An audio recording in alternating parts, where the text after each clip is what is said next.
Уште 4 дена имаат рок земјоделците и сите засегнати да ги достават своите предлози и мислења за новиот закон за земјоделство кој е поставен на платформата ЕНЕР.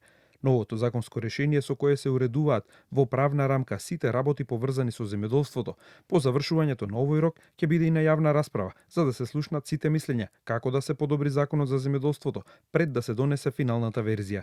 Досега дел од представниците на земјоделците веќе имаат своји забелешки, што е она што недостига во законот и што според нив би можело да ги разбранува досегашните состојби.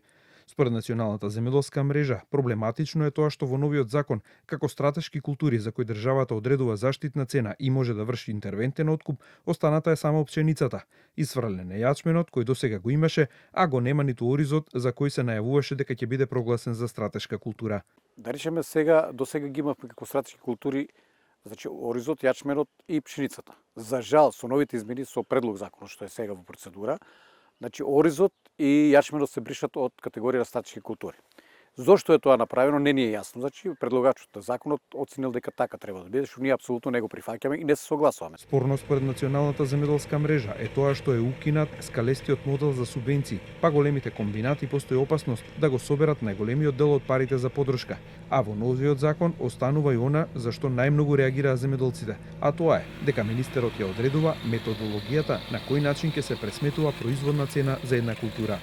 Од друга страна пак, како позитивно се смета тоа што трговците ќе имаат рок од 30 дена за исплата на преземениот род од земјоделците.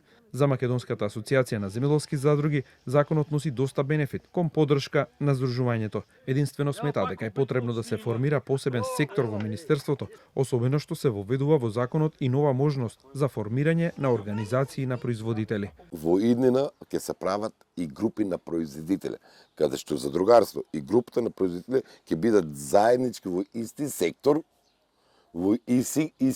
и тој сектор ќе се грижи само за нив.